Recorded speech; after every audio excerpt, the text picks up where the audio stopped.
আমরা চেষ্টা করছি, আল্লাহ তাআলা আমাদের বিজয় দান করছেন, সেজন্য শুকরিয়া আদায় করবো। আমরা কারো প্রতি রাগ ক্ষোভ রাখবো না। আমরা চাবো যে এদেশে সন্ত্রাস থাকবে না, সন্ত্রাসের বিরুদ্ধে আমাদের সব মোকাবিলা।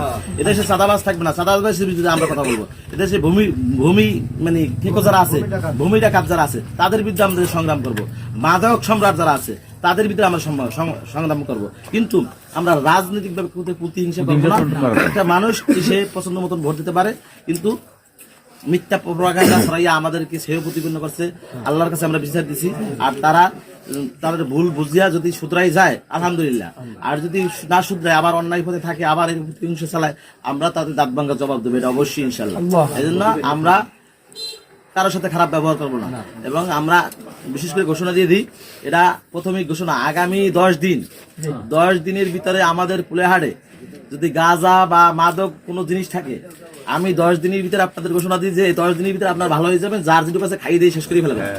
10 দিন পরে যদি পুলেহাটের বুকে কোনো গাঁজা খোর, বাবা খোর, ইয়াবা খোর, মাদক খোর থাকে, ব্যবসায়ী হোক, সে নিজে খাক, সে অত্র অঞ্চল ছাড়িয়ে চলে যাবে। আমরা এমন একটা পরিবেশ তৈরি করতে, আমাদের ভবিষ্যৎ প্রজন্ম যাতে করে শিক্ষিত হইতে পারে। আর বাবারা টেনশন করবে না যে পুলেহাট বাজারে যাবে আমার ছেলেটা মনে হয় নষ্ট হয়ে যাইতেছে। কোনো পিতা মাতা টেনশন করবে না যে আমার ছেলেটা সঙ্গ দোষে খারাপ হয়ে যাবে। আমার এখন থেকে সব বাবা মা গর্ব করে বলবে যে আমার ছেলে বাজারে যাচ্ছে বা বন্ধু বান্ধবের সাথে কাছে সে একজন আদর্শবান, শিক্ষিত, স্মার্ট, ধার্মিক লোক হবে। সেই স্বপ্ন নিয়ে আমরা লালন পালন করে এই ত্যাগ করে যে আমরা সবাই কিন্তু ভালো আছি, জামাতের লোকজন সবাই প্রতিষ্ঠিত, সবাই চাকরি, কিন্তু এই রাজনীতি করে শুধু একমাত্র এই সমাজে ইসলাম অথবা এই সমাজে মানুষের কল্যাণ করার জন্য। যদি আমরা মানুষের কল্যাণে কাজ না করতে পারি, আল্লাহ তাআলা সুযোগ দিচ্ছে, এই সুযোগকে আমরা কাজে না লাগাইতে পারি, তাহলে কালকে আমাদের বাজারে আল্লাহ তাআলা ছিনিয়ে নিয়ে যাবে বা কালকে আমাদের কাছে কৈফিয়ত দিতে হবে। এবং এই সুযোগকে কাজে লাগাইতে পারে আবার 5 বছর পর আমরা বিপদে পড়বো। আর জামাত ইসলাম আশা করবেন যে 5 বছর যদি ক্ষমতা থাকে, ইনশাআল্লাহ সবাই আগামী 2 মাস বা 3 মাস পর থেকে বলবে যে জামাত ইসলাম 12 বছর আগে ক্ষমতা কেমন আসছে।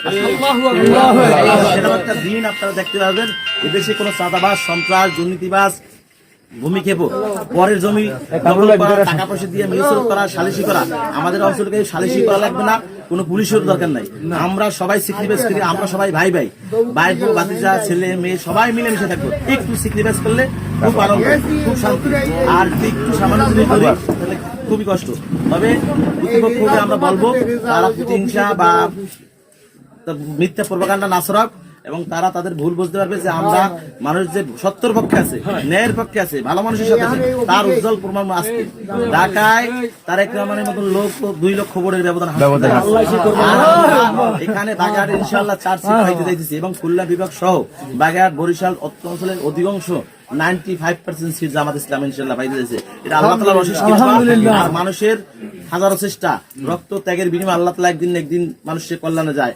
এই জন্য আমরা যে কাজ করছি ইনশাআল্লাহ আগামীতে সবাইকে নিয়ে, আমাদের কোনো শত্রু নাই, আমরা কাউকে প্রতিপক্ষ মনে করি না, আমরা সবাই ভাই ভাই একই এলাকায় থাকি, সবাই ন্যায়ের পক্ষে কাজ করব এবং করবো। কিন্তু ষড়যন্ত্র, মিথ্যা যারা প্রপাগান্ডা ছড়াবে, মিথ্যা কাজ করবে, মিথ্যা ষড়যন্ত্র করবে, তাদের আমরা দাঁত ভাঙ্গার জবাব দেবো। যেরকম ভালো কাজ করতে হবে, অন্যায়ের প্রতিবাদ করতে পারছে, এই জন্য অন্যায়কারী যারা আছেন তাদেরকে হুঁশিয়ার সাবধান করি, ভালো হয়ে যান, ন্যায়ের আমাদের আপনার পিছনের কোনো একটা আগামীতে আপনারা কেউ অন্যায় করতে